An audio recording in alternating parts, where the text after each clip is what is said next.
সম্মানিত মুসল্লিয়ান ইকরাম, জিলহজ মাস অত্যন্ত গুরুত্বপূর্ণ এবং মর্যাদাপূর্ণ মাস। আল্লাহ সুবহানাহু ওয়া তাআলা কুরআনুল কারীমের একটি সূরা শুরুতেই বলেছেন, ওয়াল ফাজরি ওয়া লায়ালিন আশর। আল্লাহ কসম করেছেন, ফজরের কসম আর 10 রাত্রির কসম। মুফাসসিরিনগণ লেখেন এই 10 রাত্র বলতে জিলহজ মাসের 10 রাত্রকে বোঝানো হয়েছে। জিলহজ মাসের প্রথম 10 রাত্রকে বোঝানো হয়েছে, 10টা দিনকে বোঝানো হয়েছে। অত্যন্ত গুরুত্বপূর্ণ এই 10টি দিন। বিশেষ করে এই মাসের 8 তারিখ থেকেই হাজিদের কার্যক্রম শুরু হয়।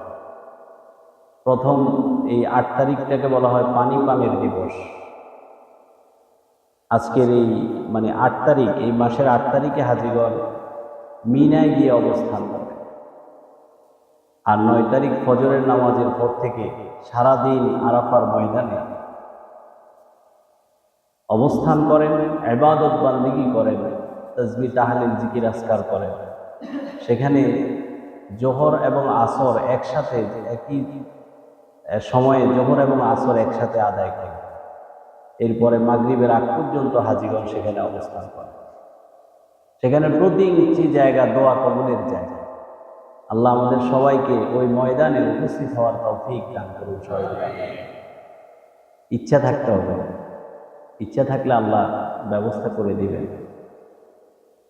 ওই ময়দানটা আসলেই ওইখানে যারা গেছেন ওনারা জানেন যে ওই ময়দানে গেলে মনটা অটোমেটিক নরম হয়ে যায়, চোখের পানি এমনিতেই চলে আসে, এবং সেখানে পুরো জায়গাটাই হলো দোয়া কবুলের জায়গা। আপনি সেখানে যেখানেই যান, জাবালে রহমতে যান, আপনি ক্যাম্পে থাকেন, মসজিদে নামিরায় যান, যেখানেই থাকেন, প্রতিটা জায়গায় হলো দোয়া কবুলের জায়গা। আর এই দিন আল্লাহ সুবহানাহু ওয়া তাআলা এত বেশি মানুষকে ক্ষমা করেন, আর কোনদিন আল্লাহ এত বেশি মানুষকে ক্ষমা করেন না, আরাফার দিন।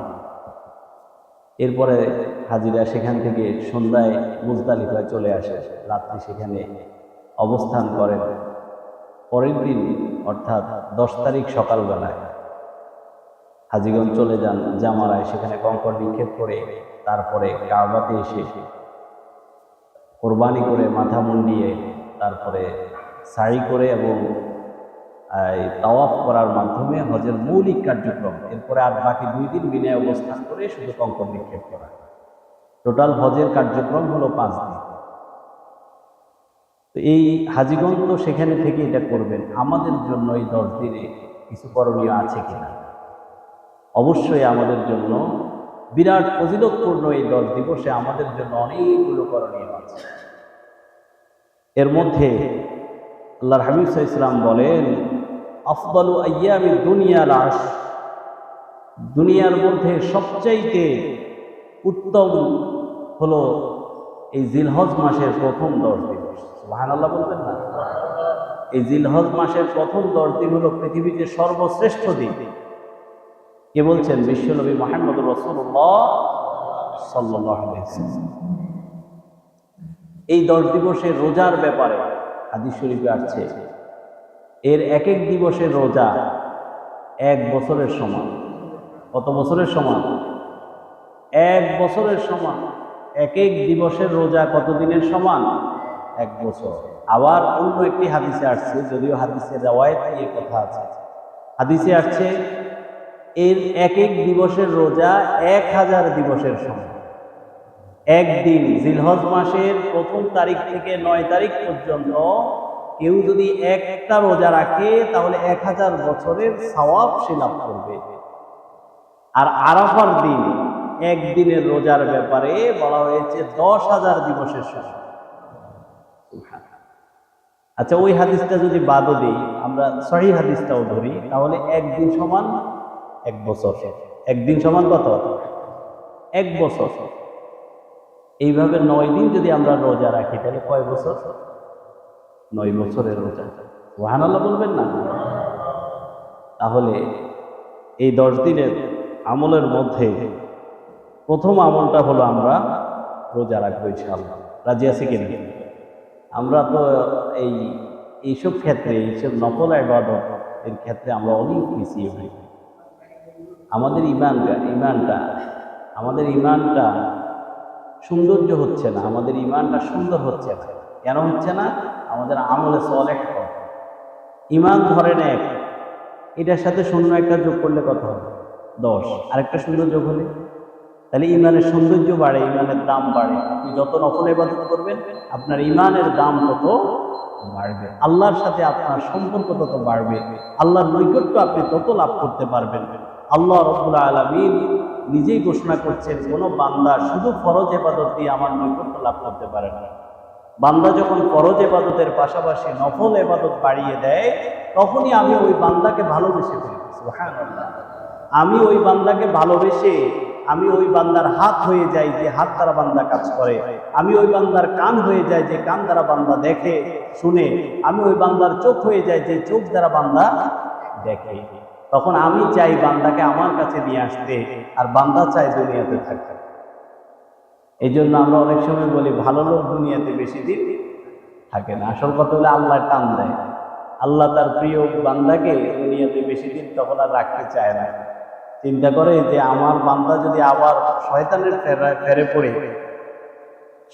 ফেরে পড়ে যদি বান্দা আবার খারাপ কাজ করে বসে, তাহলে আমার কাছ থেকে তো আবার একটু দূরত্বে চলে গেল। না, এটা আমি হতে দিতে পারি না।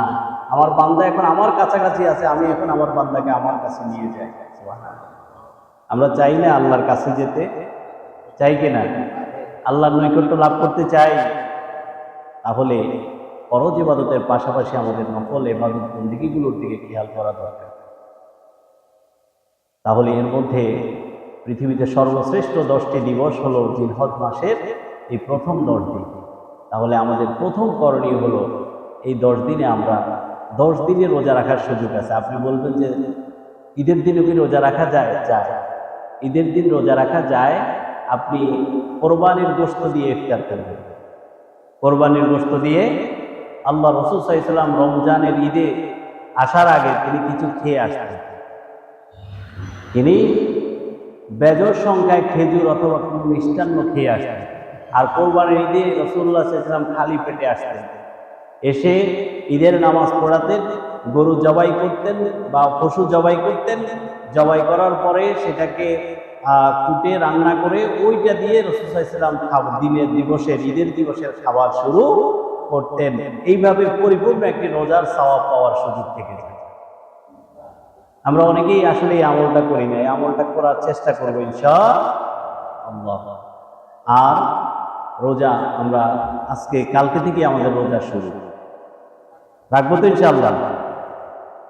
এত হীনমন্যতায় ভোগেন কেন? রমজানের রোজা রাখছেন না?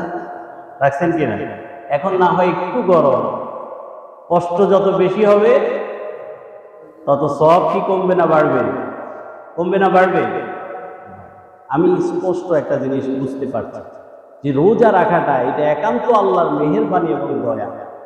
স্বাভাবিক নিয়মে আপনি যদি সকালবেলার নাস্তা না করেন, দুপুরবেলার খাবারটা যদি আপনি না খান, এরপরে আপনার কি অবস্থা হবে? পেটে গ্যাস্ট্রিক হবে, পেট জ্বলাপোড়া করবে, শরীর দুর্বল হয়ে যাবে, খুব অস্থির লাগবে। কি বলে ঠিক না? আমি গতকালকের কথা বলি।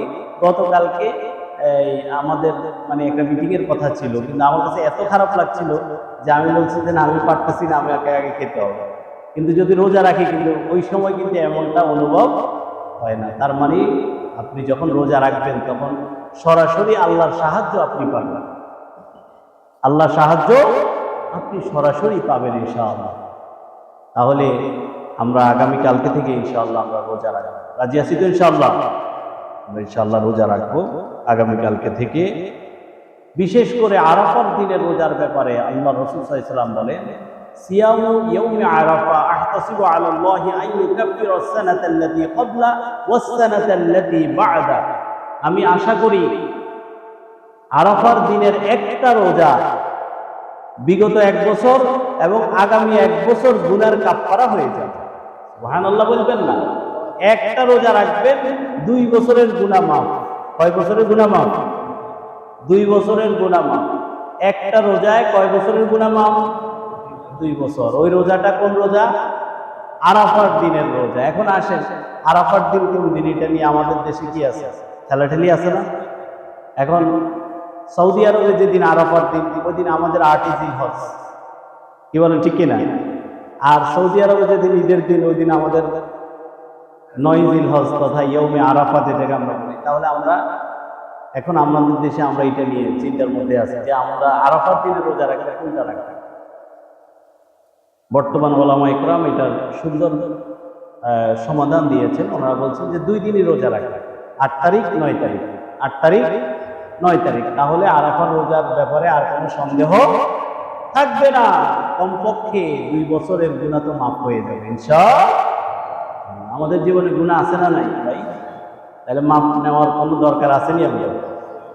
একটা সুযোগে একটা রোজার মাধ্যমে যদি 2 বছরের গুনাহ মাফ হয়ে যায়, তাহলে কষ্ট করে হলেও তো আমাদের এই রোজাটা রাখা দরকার, কি বলেন ঠিক কিনা? তাহলে আমরা বিশেষ করে সবাই চেষ্টা করব এই 10টা দিন রোজা রাখার জন্য। কমপক্ষে আরাফার রোজাটা অন্তত আমরা সবাই রাখার জন্য চেষ্টা করব।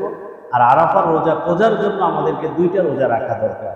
একটা হলো 8ই জিলহজ, আর একটা হলো 9ই জিলহজ। একটা হলো 8 তারিখ, একটা হলো 9 তারিখ।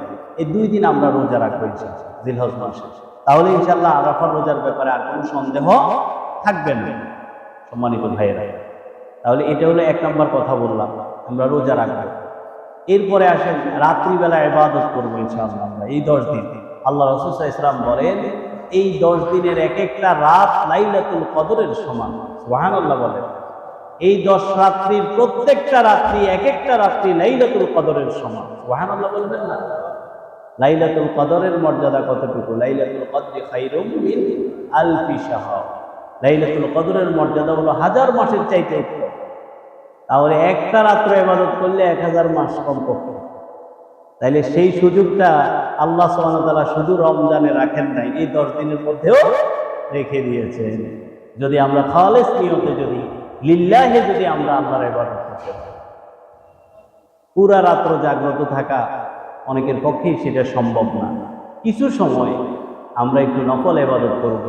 আমরা সালাত 2-4 রাকাত, 6 রাকাত, 10 রাকাত, 12 রাকাত সামর্থ্য অনুযায়ী শরীরে যতটুকু কুলায় আমরা নফল নামাজ পড়ব। কিছুক্ষণ আমরা তাসবিহ, তাহলিল, তাহমিদ করব। বিশেষ করে এই 10 রাত্রে, এই 10 দিবসের অন্যতম আরেকটা গুরুত্বপূর্ণ আমল হলো বেশি বেশি করে জিকির করা। কি করা? তাহলে আমরা এই 10 রাত্রে আমরা জিকির আজকার করব, আল্লাহর কাছে একটু কান্নাকাটি করবো ইনশাআল্লাহ। প্রত্যেকটা রাত্রকে আল্লাহ লাইলাতুল কদর হিসেবে আমাদের পক্ষ থেকে কবুল করে। তাহলে আমরা এই 10 রাত্রিগুলোতে আমরা ইবাদত করব। রাজি আছি তো ইনশাআল্লাহ? কিছু সময় আমরা ইবাদত করার চেষ্টা করব। আরেকটা গুরুত্বপূর্ণ বিষয় হলো শুধু এই 10 রাত্র না, আপনার এই যে 4টা মাস আছে, 4টা মাস, কয়টা মাস? মর্যাদাপূর্ণ 4টা মাসের কথা বলা হয়েছে। ফালা তাযলিমু ফীহিন্না আনফুসাকুম। আল্লাহ রাব্বুল আলামিন বলছেন এই মাসগুলোর মধ্যে তোমরা নিজেদের উপর নিজেরা জুলুম করিও না। নিজেদের উপর নিজেরা জুলুম করার মানে কি ভাই? নিজে পাপ করা। পাপ করলে ক্ষতিটা কার? কার উপরে কে জুলুম করলাম? আমার নিজের উপরে আমি নিজে জুলুম করলাম। কারণ আমি পাপ করলে আমার রবের কোনো ক্ষতি আছে? ক্ষতি আছে? আমরা যদি পৃথিবীর সবাই যদি আল্লাহর নাফরমানি করি, পাপ কাজে লিপ্ত হই, আল্লাহর মর্যাদা কি কমে যাবে? নাউযুবিল্লাহ, আল্লাহর মর্যাদা কমবে না। তাহলে আমি পাপ করলে ক্ষতিটা কার হলো? এই কারণে তো আমাদের বাবা আল্লাহর কাছে দোয়া করেছেন, আল্লাহুম্মা ইন্নী যালামতু নাফসি যুলমান কাসীরা ওয়া লা ইয়াগফিরুয যুনুবা ইল্লা আনতা ফাগফিরলি মাগফিরাতাম মিন ইনদিকা ওয়ারহামনি ইন্নাকা আনতাল গফুরুর রহিম। আবার আল্লাহ বান্দাদেরকে ডাকে বলতে, কুল ইয়া ইবাদিয়াল্লাযীনা আসরাফু আলা আনফুসিহিম লা তাকনাতু মির রাহমাতিল্লাহ। তাহলে আমি যদি পাপ করি, ক্ষতিটা কার? ক্ষতিটা কার? আমার নিজের ক্ষতি।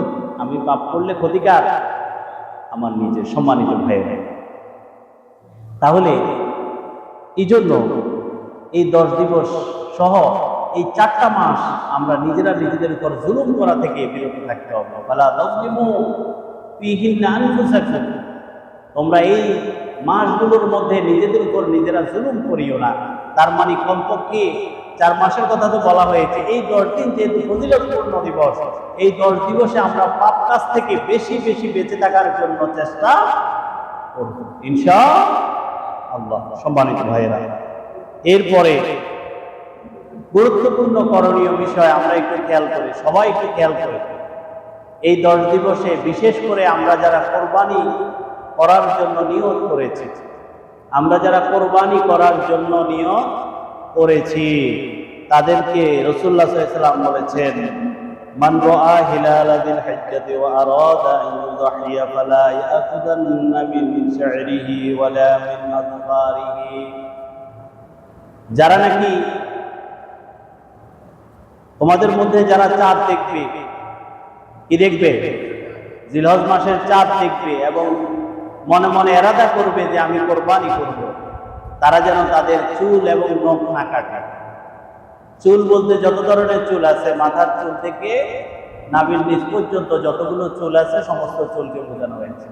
আর হলো হাত পায়ের নখ, এগুলো যেন তারা না কাটে।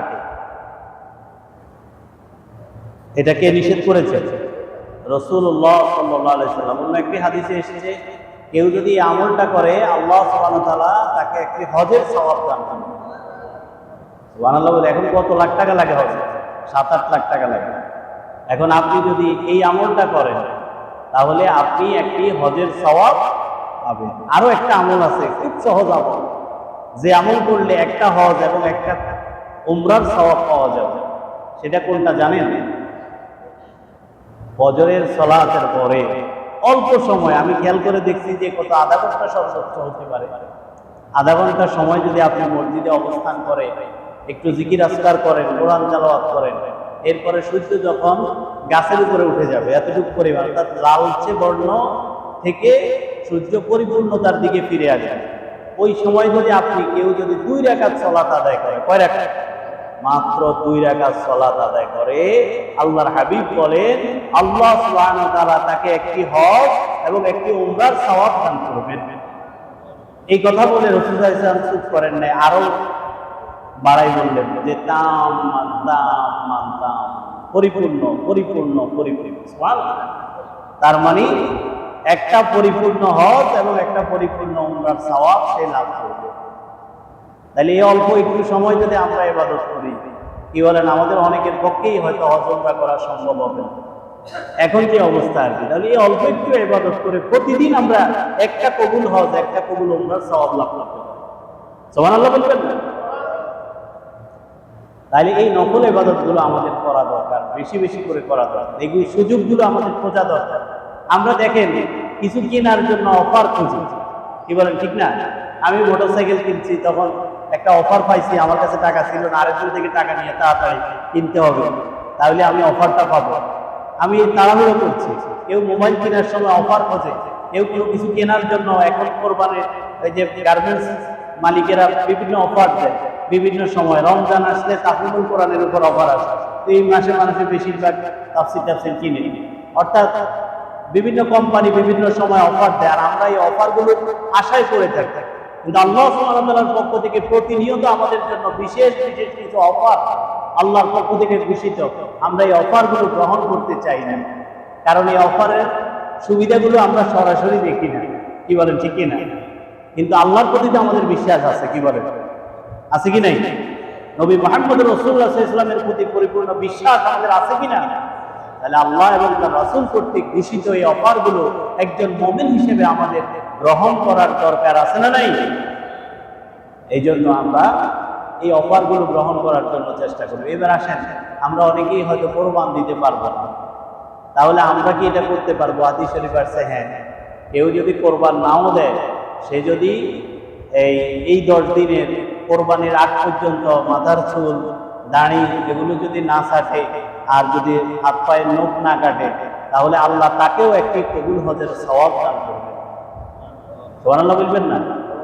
তাহলে আমরা সবাই আজকে থেকে, যেহেতু আজকে আসরের আগে মানে সূর্যাস্তের আগেই আমরা কি করব, এই কারো শেভ করার দরকার থাকলে আমরা শেভ করে নেব, কারো চুল নখ টক কাটা না থাকলে আমরা নখ টক কেটে নেব, কি ঠিক আছে? বাকি এই 10 দিন আমরা এই আমলটা করব যে আমরা নখ চুল আর কাটবো না, দাড়ি আর ওই 10 দিনে আমরা হাত দেবো না, কোরবানি করার পরে কি আমরা আবার চুল না দাড়ি টাড়ি যা কাটা দরকার আমরা সেটা কাটবো ইনশাআল্লাহ। আমরা এই আমলটা করার জন্য চেষ্টা করব। আল্লাহ সুবহানাহু ওয়া তাআলা কবুল করুন সবাই বলে আমিন। এরপরে আসেন এই 10 দিনে বেশি বেশি করে জিকির করা। বেশি বেশি করে কি করা? জিকির করা। আল্লাহ হাবিব সাল্লাল্লাহু আলাইহি ওয়াসাল্লাম বলেন, মা মিন আইয়ামিল আমালুস সালিহ ফিহা আহাব্বু ইলাল্লাহি মিন হাযিহিল আইয়াম, ইয়ানি আইয়ামাল আশর। ক্বালু ইয়া রাসূলুল্লাহ ওয়ালাল জিহাদু ফি সাবিলিল্লাহ? ক্বালা ওয়ালাল জিহাদু ফি সাবিলিল্লাহ ইল্লা রাজুলুন খারাজা বিনাফসিহি ওয়া মালিহি ফালাম ইয়ারজি' মিন যালিকা বিশাইইন। আল্লাহ রাসূল সাল্লাল্লাহু আলাইহি ওয়াসাল্লাম ইরশাদ করেন, পৃথিবীতে আল্লাহর কাছে এই 10 দিনের আমলের চাইতে উত্তম আমল আর কোনোদিন নাই। এই 10 দিনের আমলের চাইতে উত্তম আমল আর কোনোদিন নাই। কে বলছেন? বিশ্বনবী মুহাম্মদ রাসূলুল্লাহ সাল্লাল্লাহু আলাইহি ওয়াসাল্লাম। একজন সাহাবী জিজ্ঞেস করলেন, আল্লাহর পথে জিহাদটাও কি এর থেকে উত্তম নয়? আল্লাহ রাসূল বলেন, না, আল্লাহর পথে জিহাদটাও এর থেকে উত্তম নয়, তবে ওই লোকটার বিষয়টা ভিন্ন, যে কিনা তার সম্পদ এবং তার জীবনটা নিয়ে জিহাদের ময়দানে গিয়েছে এবং তার সম্পদ এবং জীবনটাকে সে সেখানেই শেষ করে দিয়েছে, সে আর বাড়ি ফিরে আসে নাই। এই লোকটার হিসাবটা ভিন্ন। এই ছাড়া আর যে কোনো মুজাহিদের চাইতে এই 10 দিনের আমল আল্লাহর কাছে বেশি প্রিয়। বলেন সুবহানাল্লাহ। আল্লাহ হাবিব সাল্লাল্লাহু আলাইহি ওয়াসাল্লাম বলেন, তোমরা যখন এই জিলহজ মাসের প্রথম 10 দিন পাইবা, তখন তোমরা বেশি বেশি করে তাহলিল তাহমিদ তোমরা আদায় করবা, তাকবীর আদায় করবা।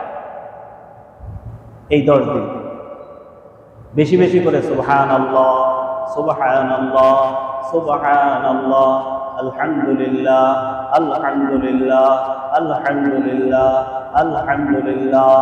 এরপরে তাহলিল লা ইলাহা ইল্লাল্লাহ লা ইলাহা ইল্লাল্লাহ লা ইলাহা ইল্লাল্লাহ। এরপরে তাকবীর, আল্লাহু আকবার আল্লাহু আকবার।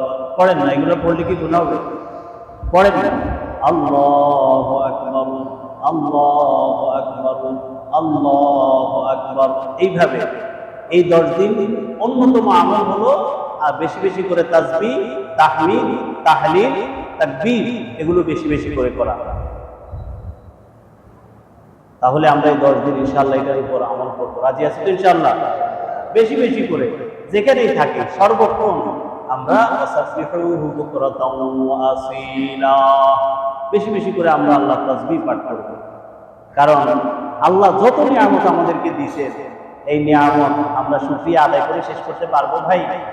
ওয়া ইন তাউদ্দু নি'মাতাল্লাহি লা তুহসুহা, হিসাব করে শেষ করতে পারবো না। এই জন্য আল্লাহ কোরআনে বলছেন, লা ইন শাকারতুম লাযিদান্নাকুম, ও বান্দা তুমি যদি আমার নিয়ামতের শুকর আদায় করো, আমি তোমাকে আমার নিয়ামত আরো বাড়াই দেব। আল্লাহর কাছে কোনো কিছুর অভাব আসেনি ভাই। আমি পাইছি, কে যেন আপনারা পাইছে। আমি আল্লাহর কাছে যখন যা পাইছি আমি কখনো বঞ্চিত হই নাই। আল্লাহ সুবহানাহু ওয়া তাআলার কাছে যখন যা চেয়েছি, যখনই রিজিক সংকট দেখা দিয়েছে, তখনই আল্লাহর হাবিবের শেখানো একটা দোয়া আমি পড়েছি না, আল্লাহুম্মা কফিনি বিহালালিকা আন হারামিকা ওয়া আগনিনি বিফদলিকা আম্মান সিওয়াক। রাসূলুল্লাহ সাল্লাল্লাহু আলাইহি ওয়াসাল্লামের শেখানো দোয়া, আল্লাহুম্মা কফিনি বিহালালিকা আন হারামিকা ওয়া আগনিনি বিফদলিকা আম্মান সিওয়াক। রিজিক সংকট দেখা দিলে এই দোয়াটা পড়বেন। আমি গ্যারান্টি দিলাম, বিশ্বনবী সাল্লাল্লাহু আলাইহি ওয়াসাল্লামের শেখানো দোয়া, এই দোয়া যদি আপনি পড়েন, আল্লাহ সুবহানাহু ওয়া তাআলা অতি অল্প সময়ের মধ্যে আপনার রিজিকের মধ্যে বারাকা দিয়ে দিবেন। আমরা তো অস্থির হয়ে যাই, আমরা তো একটু রিজিকের সংকট দেখা দিলে আল্লাহকে ভুলে আমরা শুধু মহাজনের কাছে দৌড় দিই, আল্লাহর কাছে ধর্ণা দেই না। আপনি কয়েকদিন আমল করে দেখেন, আপনার রিজিকের সংকট আছে, আপনি আমল করে দেখেন, আল্লাহুম্মা কফিনি বিহালালিকা আন হারামিকা ওয়া আগনিনি বিফদলিকা আম্মান সিওয়াক। আপনি দেখছেন আল্লাহ সুবহানাহু ওয়া তাআলা আপনার রিজিকের মধ্যে বারাকা দিয়ে দিবেন এবং এমন এমন জায়গা থেকে আপনার রিজিকের ব্যবস্থা করে দিবেন আপনি নিজে কল্পনাও করতে পারবেন না। আল্লাহ সুবহানাহু ওয়া তাআলা নিজেই বলছেন যে বান্দা, আমি তোমাকে এমন এমন জায়গা থেকে রিজিকের ব্যবস্থা করব যেটা তুমি কল্পনাও করবে। সুবহানাল্লাহ বলবেন না? সম্মানিত ভাইয়েরা, তাহলে আসুন আমরা এই 10 দিন বেশি বেশি করে জিকির করব আল্লাহর দরবারে। কারণ শয়তান আমাদের পিছনে কাজ করে ভাই, 24টা ঘন্টা শয়তান আপনার পিছনে কাজ করে। কিন্তু আপনি যতক্ষণ জিকির করবেন, শয়তান আপনার আশেপাশেও আসার কোনো সুযোগ নাই। কারণ শয়তান তো অন্তরের মধ্যে ওয়াসওয়াসা সৃষ্টি করে। ওই অন্তরের মধ্যে যতক্ষণ আল্লাহ থাকবে ততক্ষণ শয়তান না তার বাবাও এসে থাকার কোনো সুযোগ। যতক্ষণ আমাদের অন্তরে আল্লাহ থাকবে ততক্ষণ শয়তান আসতে পারবে। এই জন্য শয়তানকে বিতাড়িত করার জন্য, শয়তান থেকে দূরে থাকার জন্য, শয়তানের ওয়াসওয়াসা থেকে বাঁচার জন্য আমরা 24টা ঘন্টা যদি আল্লাহর জিকির করি। এখন আপনি বলবেন যে হুজুর আমি তো ঘুমাবো। আপনি ঘুমানোর আগে যদি একটু জিকির করে ঘুমান, এরপরে ঘুম থেকে উঠে যদি জিকির করেন, সারা রাত জিকিরের সওয়াব আল্লাহ আপনার আমল নামায় দিবেন। কিছু দোয়া আছে, এই দোয়াগুলো পড়ে যদি আপনি ঘুমান, শয়তানের ওয়াসওয়াসা, শয়তানের ঝামেলা থেকে সারা রাত আল্লাহ আপনাকে হেফাজত করবে। আয়াতুল কুরসির ব্যাপারে বলা হয়েছে। আয়াতুল কুরসি, একদিন আল্লাহ রাসূল সাল্লাল্লাহু আলাইহি ওয়াসাল্লাম একজন সাহাবীকে বাইতুল মালের চাবি দিয়ে তাকে রাত্রে পাহারাদারের দায়িত্ব দিয়েছে। এখন প্রতিদিন সকালবেলায় ওই সাহাবী দেখে যে বাইতুল মাল থেকে তালাও বন্ধ, সবকিছু ঠিক, কিন্তু বাইতুল মাল থেকে এটা সেটা চুরি হয়ে যায়। একদিন তিনি ভাবলেন যে আজকে একটু সতর্ক থাকতে, কোনোভাবেই যাতে আজকে কোনো কিছু চুরি যেন না হতে পারে। তিনি সতর্ক, হঠাৎ করে একটা সামান কি যেন একটা যাইতেছে, খপ করে ধরে ফেললেন। তিনি খেয়াল করলেন যে আমাদের শরীরে তো পশম আছে, কিন্তু এত পশম নাই, তার শরীরে পুরো শরীরে পশম, এবং তার হাতটা মানুষের হাত বলে মনে হয়নি, কোনো প্রাণীর হাত মনে হয়েছে। তিনি ধরে ফেললেন। ধরে এখন ওই লোকটা বলতেছে, ভাই আমারে ছেড়ে দেন, আমারে ছেড়ে দেন। না, তোকে আজকে আর ছাড়বো না, তোকে ধরছি তো ধরছি, কালকে রাসূলুল্লাহ সাল্লাল্লাহু আলাইহি ওয়াসাল্লামের কাছে নিয়ে তারপরে বিচার করব, তুই প্রতিদিন এখান থেকে চুরি করছ। এবার ওই লোকটা বলল যে ভাই আপনি যদি আমারে ছেড়ে দেন তাহলে আমি আপনাকে এমন একটা দোয়া শিখিয়ে দেব, যেই দোয়াটা আপনি যদি আমল করেন আর কেউ আপনার এখান থেকে চুরি করতে পারবে না। তিনি চিন্তা করলেন যে এটা তো একটা স্থায়ী সমাধান, এটা একটা কি স্থায়ী সমাধান। বলে ঠিক আছে, তোমাকে এই শর্তে ছেড়ে দেব। তো সে বলল, আপনি যদি রাত্রে আয়াতুল কুরসি পড়ে শোন, তাহলে আপনার সমস্ত সম্পদের রক্ষণাবেক্ষণের দায়িত্ব আল্লাহ সুবহানাহু ওয়া তাআলা নেবেন। আয়াতুল কুরসি পড়ে যদি আপনি ঘুমান, তখন তার সাথে শর্ত অনুযায়ী তাকে ছেড়ে দিয়েছে। সকালবেলা রাসূলুল্লাহ সাল্লাল্লাহু আলাইহি ওয়াসাল্লামের দরবারে এসে ওই সাহাবী যখন ঘটনাটা বর্ণনা করলেন, তখন আল্লাহ রাসূল বললেন, কবিশটা সারা জীবন মিথ্যা বললেও এই একটা সত্য কথা বলেছে।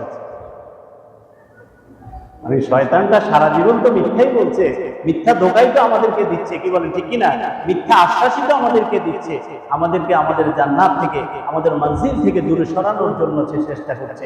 কিন্তু সে এই একটা কথা সত্য বলেছে। আল্লাহ রাসূল আরো বলেন, কেউ যদি 5 ওয়াক্ত সালাতের পরে একবার করে আয়াতুল কুরসি পড়ে, কয়বার করে? একবার করে যদি কেউ 5 ওয়াক্ত সালাতের পরে একবার করে, কতক্ষণ লাগবে একবার করে পড়তে? ভাই আধা মিনিট সময়ও লাগে না, কি বলেন ঠিক কিনা? একটু দ্রুত পড়লে আর একটু আস্তে পড়লে হয়তো 1 মিনিট সময় লাগতে পারে, কি বলেন ঠিক কিনা? কেউ যদি একবার আয়াতুল কুরসি 5 ওয়াক্ত সালাতের পরে 5 বার পড়ে, আল্লাহ রাসূল সাল্লাল্লাহু আলাইহি ওয়াসাল্লাম বলেন তার জান্নাতে যাওয়ার জন্য তার একটা বাধা থাকে, একটা বাধা থাকে শুধু। ওই বাধাটা কি? তার মৃত্যু। সেই বাধাটা কি? তার মৃত্যু। অর্থাৎ দুনিয়া থেকে কেউ জান্নাতে যেতে পারবে না। এই জন্য তার মৃত্যুটা হলো তার বাধা। ওই লোকটা মরার সাথে সাথে আল্লাহ তাকে জান্নাত দিয়ে দিয়েছে। সুবহানাল্লাহ। তাহলে এই আমলটা কি আমরা করতে পারবো না ভাই? এটা কি বেশি কঠিন হবে? 5 ওয়াক্ত সালাতের পরে মনে করে একবার করে আয়াতুল কুরসি আমরা পড়ে নিই ইনশাআল্লাহ। সম্মানিত ভাইরা, তাহলে আমি বলছি এই 10 দিন আমরা বেশি বেশি করে জিকির করব। রাজি আছেন ইনশাআল্লাহ? এরপরে আসেন, ওই যে কথাটা আগেই বলে ফেলছি, তাকবীর বলবো, জিকিরের মধ্যে অন্যতম একটা বিষয়। এই 10 দিন আল্লাহ তাআলা যেভাবে বলছেন, ফাযকুরুল্লাহ ফি আইয়ামিন মা'দুদাত, তোমরা এই নির্দিষ্ট দিবসগুলোতে বেশি বেশি করে তাকবীর বলো। আল্লাহু আকবার, আল্লাহু আকবার, লা ইলাহা ইল্লাল্লাহ, আল্লাহু আকবার, আল্লাহু আকবার ওয়া লিল্লাহিল হামদ। বিশেষ করে যে আমলটা 10 তারিখ থেকে 13 তারিখ পর্যন্ত যেটা আছে সেটা তো আমরা করবই। 9 তারিখ থেকে 13 তারিখ পর্যন্ত, ফজরের 9 তারিখ ফজরের পর থেকে 13 তারিখ আসর পর্যন্ত প্রত্যেক সালাতের পরে একবার বলা ওয়াজিব, সেটা তো আমরা বলবোই। এছাড়া এই 10 দিন আমরা প্রতিদিনই আমরা এই আমলটা করতে থাকবো সব সময়, যে আল্লাহু আকবার, আল্লাহু আকবার, লা ইলাহা ইল্লাল্লাহ, আল্লাহু আকবার, আল্লাহু আকবার ওয়া লিল্লাহিল হামদ। এই দোয়াটা আমরা সব সময় করতে থাকবো ইনশাআল্লাহ। সম্মানিত ভাইয়েরা, সর্বশেষ হলো এই মাসের মধ্যে, এই 10 দিনের মধ্যে সবচেয়ে উত্তম আমল কোনটা? আমরা যারা হজে যাইতে পারি নাই, যারা হজে যেতে পেরেছে তাদের জন্য সর্বোত্তম আমল ছিল আরাফার দিন। আর আমাদের জন্য সর্বোত্তম আমল হলো, আল্লাহ রাসূল বলেন ঈদের দিনে সর্বোত্তম আমল হলো কোরবানি করা, কোরবানির ঈদের দিন। এর থেকে বড় আমল ঈদের দিন আর নাই। এই জন্য সম্মানিত ভাইরা, আল্লাহ রাসূল সাল্লাল্লাহু আলাইহি ওয়াসাল্লাম বলেন, মান ওয়াজাদা সাআতান ফালাম ইউযাহি ফালা ইয়াহদুর মুসাল্লানা, যারা নাকি সামর্থ্যবান, কোরবানি দেওয়ার মতো সামর্থ্য আছে, দেওয়ার মতো অবস্থা আছে, অথচ সে কোরবানি দেয় না, সে যেন আমার ঈদগাহের মধ্যে না আসে, সে যেন আমার ঈদগাহের মধ্যে না আসে। খুব কঠিন কথা বলেছে সম্মানিত ভাইরা। এই জন্য আমরা কোরবানি দেওয়ার জন্য চেষ্টা করি। আমরা তো এমনি আশেপাশে অনেক টাকা নষ্ট করি, কি বলে ঠিক না? এই ওই দিক থেকে কিছু খরচ বাঁচিয়ে সবাই কোরবানি দেওয়ার জন্য চেষ্টা করি ইনশাআল্লাহ। কারণ কোরবানি এক একটা পশমের জন্য এক একটা নেকি আল্লাহ সুবহানাহু ওয়া তাআলা আমাদেরকে দান করেন। সুবহানাল্লাহ বলতেন না? একজন সাহাবী জিজ্ঞেস করলেন, রাসূল ইয়া রাসূলুল্লাহ, ভেড়া আছে না, পশম বেশি কোনটার মধ্যে? ভেড়ার মধ্যে। তাহলে ভেড়ার কি ফজিলত? আল্লাহ রাসূল বলেন, বিকুল্লি শাআরাতিন মিনাস সুফি হাসানা, ভেড়ারও প্রত্যেকটা পশমের বিনিময়ে আল্লাহ এক একটা করে নেকি কোরবানি দাতার জন্য আল্লাহ দান করেন। সুবহানাল্লাহ বলেন, অনেক বড় ফজিলত ভাই। এই জন্য আমরা এই সবাই কোরবানি দেওয়ার জন্য চেষ্টা করি। আজকে আমি মৌলিক দুই একটা কথা বলছি কোরবানি সংক্রান্ত। আমরা ইনশাআল্লাহ আগামী জুমায় কোরবানির ব্যাপারে বিস্তারিত আলোচনা করব। এখন যেহেতু আমরা অনেকেই কোরবানির গরু কেনার জন্য আমরা চিন্তা করছি, গরুতে আমরা সর্বোচ্চ 7 শরিক আমরা দিতে পারবো। কয় শরিক? এছাড়া 1 শরিক, 2 শরিক, 3 শরিক, 4 শরিক, 5 শরিক, 6 শরিকও দেওয়া যাবে। অনেকে আছে 6 শরিক দিয়ে আবার 1 শরিক আল্লাহর রাস্তে। কেন এখানে? কেন আল্লাহর রাস্তে?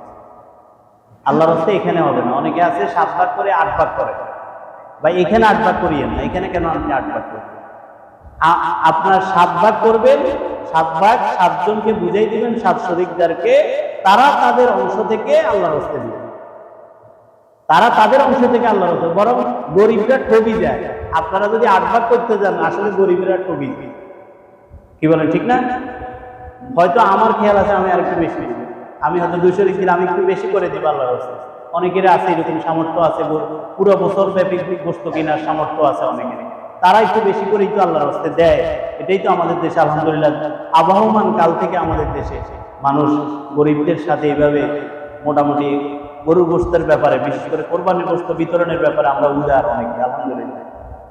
তাহলে সেই ক্ষেত্রে আমরা 7 ভাগ করলে 7 ভাগ করবেন, 8 ভাগ করার দরকার নেই। কি বলছি বুঝছেন? এরপরে এই বিষয়ে মাসালা আরো বিস্তারিত আমরা আগামী জুমে আলোচনা করব। এখানে হলো আপনি গরু, ছাগল বা যাই কিনবেন, পশুটা দেখে কিনবেন। কারণ অসুস্থ যদি কোনো পশু থাকে, যারা নাকি কোরবানির স্থানে হেঁটে যাওয়ার মতো সামর্থ্য থাকে না, ওই গরু দিয়ে কোরবানি দেওয়া জায়েজ, ওই পশু দিয়ে কোরবানি দেওয়া জায়েজ নাই। এরপরে দেখেন, সিংহের অর্ধেকের বেশি যদি ভাঙ্গা থাকে, অর্ধেকের বেশি, সিংহের অর্ধেকের বেশি, খেয়াল করবেন। এমনি সিং উঠে নাই সেটা ভিন্ন বিষয়, কিন্তু সিং উঠছে অর্ধেকের বেশি ভাঙ্গা, কান অর্ধেকের বেশি কাটা, কান অর্ধেকের বেশি কাটা, লেজ অর্ধেকের বেশি কাটা। এই অবস্থায় এইরকম পশুগুলো অসুস্থ পশু হিসেবে পরিগণিত হয়। এইরকম পশু দিয়ে কোরবানির পশু দেওয়া জায়েজ নাই। এই জন্য পশু কেনার সময় চিন্তা করবেন। এরপরে আরেকটা বিষয় মৌলিকভাবে বলে রাখি, কোরবানি অনেক সেন্সিটিভ একটা বিষয়। আপনার রুজি হালাল, কিন্তু আপনার এক শরিকদারের রুজি হারাম। ভাই এটা শুধু কোরবানির ব্যাপারে না, অন্যান্য ব্যাপারেও আছে, তবে কোরবানির ব্যাপারে স্পেশালি বলা আছে। একজনের রুজি যদি হারাম হয়, তাহলে সবার কোরবানি সমস্যা হবে। একজনের নিয়তে ঝামেলা হলে সবার কি হবে? কারণ লা ইয়ানালুল্লাহু লুহুমুহা ওয়ালা দিমাউহা ওয়ালাকিন ইয়ানালুহুত তাকওয়া মিনকুম। তোমাদের কোরবানির গোশত এবং রক্ত আমার কাছে পৌঁছায় না, তো বরং তোমরা এই কোরবানির মাধ্যমে যে পরহেজগারিতা অর্জন করছো, সেটাই কেবল আমার কাছে পৌঁছায়। কারণ হাবিল কাবিলের কোরবানি গত জুমায় আমরা আলোচনা করেছি। একজনের কোরবানি, দুইজন এক বাপের সন্তান, দুইজন নবীর সন্তান, একজন হাবিল আরেকজন কাবিল, দুইজনই এক নবীর সন্তান। কি বলেন ঠিক কিনা? দুইজন পৃথিবীর প্রথম মানুষ, এই দুইজন একসাথে কোরবানি দিয়েছে। একজনের কোরবানি আল্লাহ সুবহানাহু ওয়া তাআলা কবুল করেছেন, আরেকজনের কোরবানি, দুইজনে তো এক বাপের সন্তান। কি বলেন ঠিক কিনা? কিন্তু একজনের কোরবানি আল্লাহ কবুল করেছেন, আরেকজনের কোরবানি আল্লাহ কবুল করেন নাই। কিসের কারণে? নিয়তের কারণে। কিসের কারণে ভাই? নিয়তের কারণে। এই জন্য বুখারী শরীফের প্রথম হাদিস, ইন্নামাল আমালু বিন্নিয়াত, সমস্ত কাজ নিয়তের উপর নির্ভর করে। কোন ইমানদার ব্যক্তি কোন ভালো কাজের যখন নিয়ত করে, সাথে সাথে আল্লাহ সুবহানাহু ওয়া তাআলা ডান কাঁধের ফেরেশতাকে বলে, আমার বান্দা যে বিষয় নিয়ত করেছে অর্ধেক সওয়াব তাকে দিয়ে দাও। তাহলে নিয়তের গুরুত্ব আছে না নাই? এই জন্য নিয়তটা সহি করতে হবে। যে গোশত খাওয়া হয় কিও সিন্নি কদ্দুর হইবে, বুঝলেন? কয় গোশত কদ্দুর হইবে, সিন্নি কদ্দুর হইবে, নতুন নতুন শব্দ ব্যবহার করা হয়। এগুলা চিন্তা করবেন না, চিন্তা করবেন মোটা তাজা সুস্থ সবল, এগুলো চিন্তা করবেন। এই গোশত কদ্দুর হইব, গোশত অনুযায়ী ঠকছে না। কয় ভাই আপনি ঠকছেন না দিচ্ছেন? কয় ভাই গরুটা তো কিনছি, ঠকছি না দিচ্ছি। আপনি কি ঠগা জিতার জন্য কোরবানি দিচ্ছেন? কি ঠগা জিতার জন্য কোরবানি দিচ্ছেন? আপনি কার জন্য দিচ্ছেন? ইব্রাহিম আলাইহিস সালাম যে নিয়তে ছেলেকে কোরবানি করেছেন, আমাদের নিয়তগুলো এরকম বিশুদ্ধ হওয়া দরকার। কি বলেন ঠিক কিনা? তাহলেই কেবল আমাদের কোরবানিগুলো আল্লাহর দরবারে কবুল হবে। নসের শুধু গোশত খাওয়া হবে, কিন্তু কোরবানি আল্লাহর দরবারে কবুল। এই জন্য নিয়তের বিশুদ্ধতা আমাদের দরকার।